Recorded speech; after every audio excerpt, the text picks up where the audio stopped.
my channel and thank you for tuning in to yet another episode. I just want to first start out by saying thank you so much to everyone who supported my first video, whether it was simply you watching the first 10 seconds of the video, watching the whole video, liking, subscribing, messaging me, whatever it was.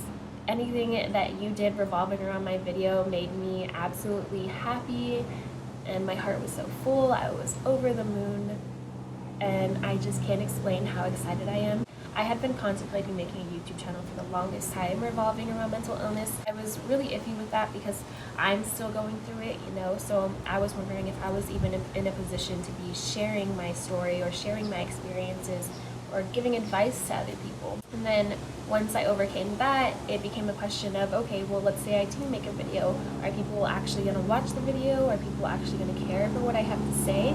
So when it came to actually publishing my first video, the turnout was just absolutely amazing. Went above and beyond what my expectation was for a first video, and it just makes me so excited for the future and to see what this YouTube channel is going to bring me as well as others. So again, thank you. Because I was so happy and so anxious about all of the feedback that I was getting with the first video, I was super eager to go ahead and make another, and went on my Instagram and I put out a little suggestion box or question box for my followers, and I asked, what is it that you want to see discussed or talked about on videos? And to my surprise, I actually got quite a few responses, which I was also super happy about. There was a few responses that actually were pretty common, and so the most common one that I feel should be discussed today is all things revolving around anxiety. People were asking me what the symptoms of anxiety are, how to deal with it, if it's only triggered or if it can come randomly, how to go about handling it when it comes to other people, so on and so forth. I felt like just making an overall video and having all these little subjects fall under the umbrella of anxiety would be awesome. My personal story when it comes to anxiety, I feel like I've always had anxiety even when I was little and I didn't really know what anxiety was. Kind of a funny story. So when I was younger, I would always get anxiety whenever my parents would drop me off at school, leave to work, or go on vacation. I kind of associated that missing my parents as whatever it was that anxiety was making me feel. So whenever I was at home and everyone else was home, my parents, my family, and I got those feelings of anxiety, I was just like, okay, this must mean I miss someone, but everyone's here, so who do I miss? I don't know, that was just kind of how my little childhood brain worked. It wasn't until I was a little bit older and I started talking to a psychiatrist. That's when she was able to tell me, the things that you are feeling are actually also anxiety disorder. That's me. I do have major depressive disorder and anxiety disorder. The symptoms between the two can actually have somewhat of a similarity, but they're also pretty different. Some similarities between them can be difficulty concentrating or difficulty sleeping. With depression, that really has to do with thoughts revolving suicide or death, lack of interest in things, you have a change in appetite, no energy, no motivation to do anything, and you just constantly have this feeling of guilt or this feeling of worthlessness. Symptoms of anxiety, however, that can include feeling worried about whatever it is. You may not have any idea what it is you're worried about, but it's there.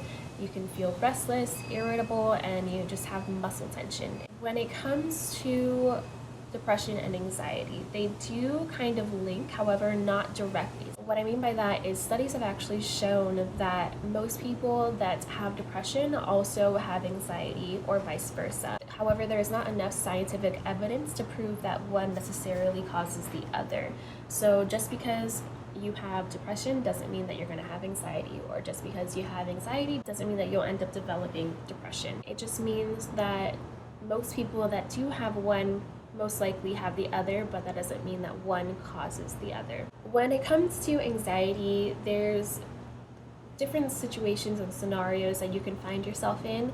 You may find that sometimes things trigger your anxiety, or sometimes your anxiety can come completely randomly. Also, a difference between just having anxiety kind of linger there for a longer period of time, or also having an anxiety attack, which is when all of the symptoms come and your body just starts reacting all at one time. For starters, let's say that you're all alone and you suddenly have an anxiety attack. The first thing that you need to do is just remind yourself that this is a mental thing, so whatever it is that you're feeling is all solely based in your brain.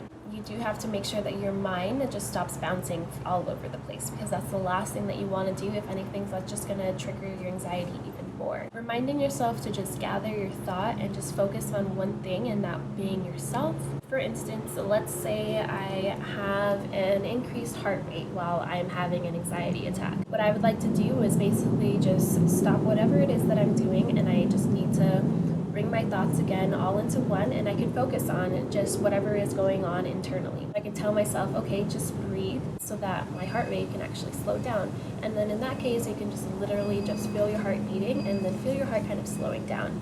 In doing that, you're gonna feel yourself distracted, and so your mind isn't gonna really focus on whatever is causing that anxiety. It's just gonna focus on whatever it is that you are telling your body.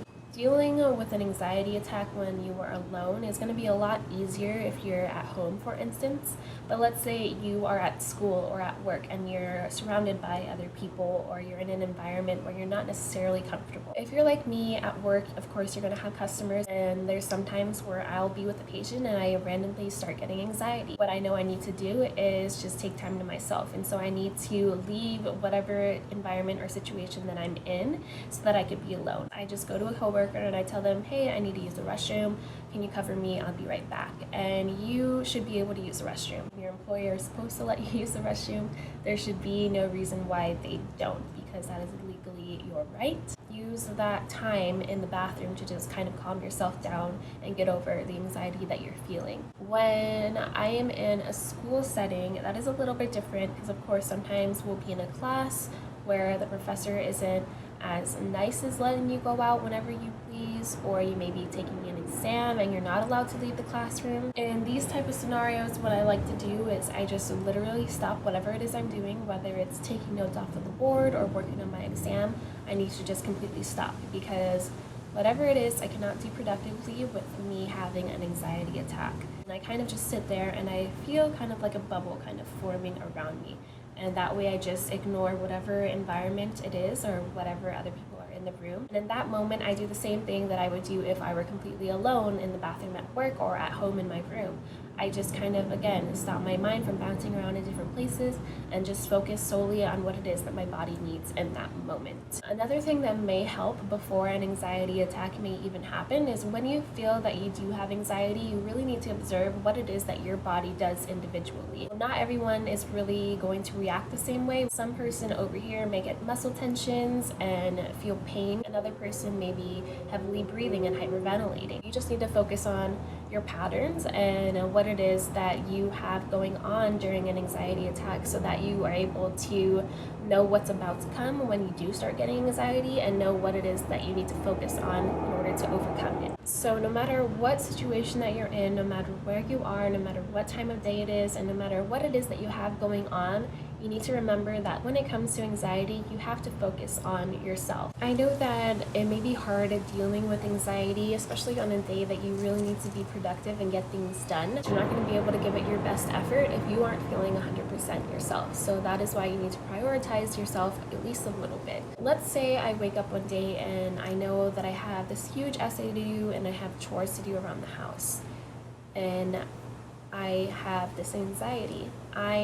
I'm not going to be able to focus on things and get things done fast or productively unless I take care of myself. In that instance, when I do have it, I just kind of stop whatever it is that I'm doing. I need to take a break from whatever it is that needs to be done, and I do things that I know will make me happy and I'll just get pure enjoyment out of. I go on Netflix and I watch The Office, and I watch a couple episodes because you know what? That makes me laugh and that makes me happy.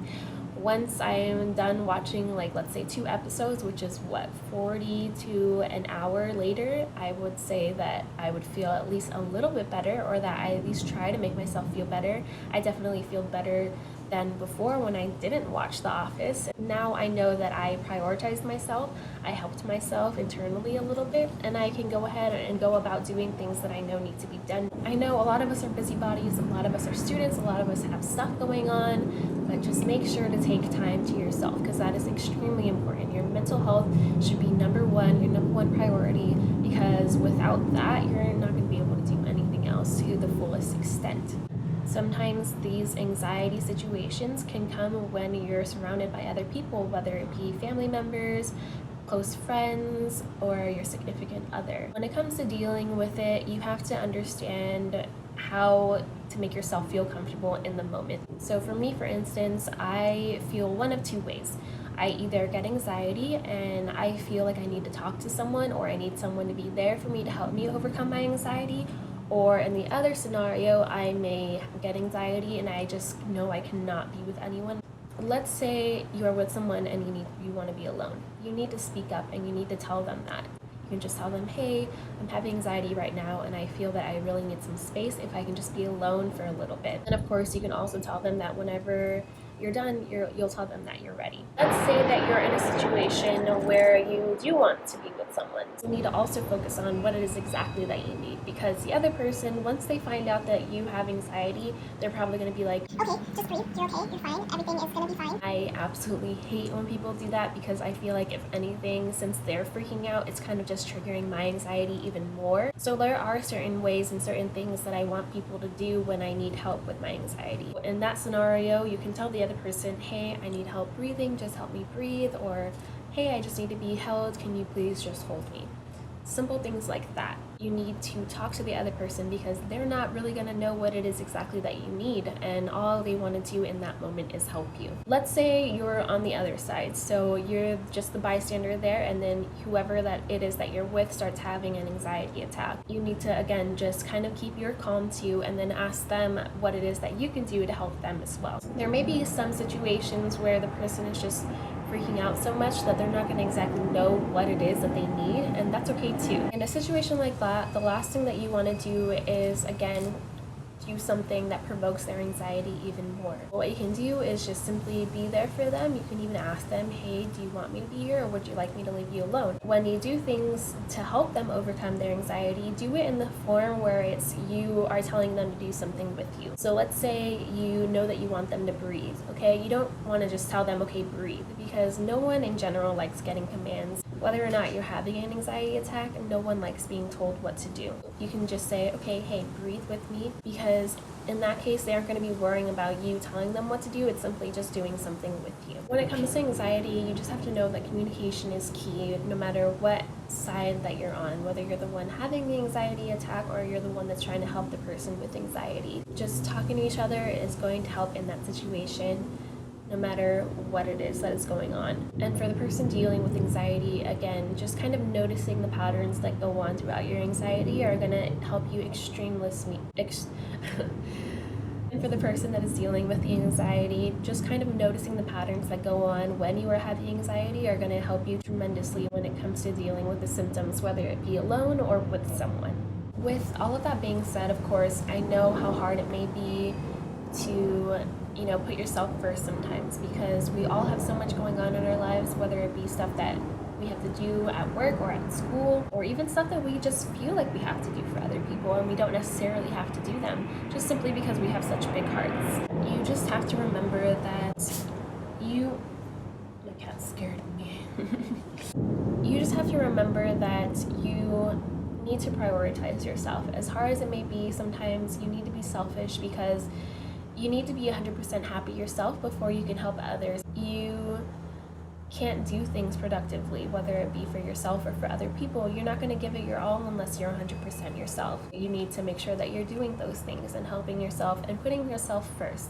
That is extremely important, especially when it comes to mental health. You can go ahead and do other things that'll make other people happy, because you're happy yourself. And this is my cat's tail. So I'm pretty sure that covers a decent amount of anxiety and all things about anxiety. If you have any other questions, of course, feel free to comment on the video or message me. Of course, I want to discuss any other concerns or topics that I may have missed and other people still feel need to be discussed. Thank you so much again for tuning in and watching this video. And again, thank you so much to all of those who supported my first video and will continue to support me through this journey. I am excited, and thanks so much to everyone who's watching. See you next time.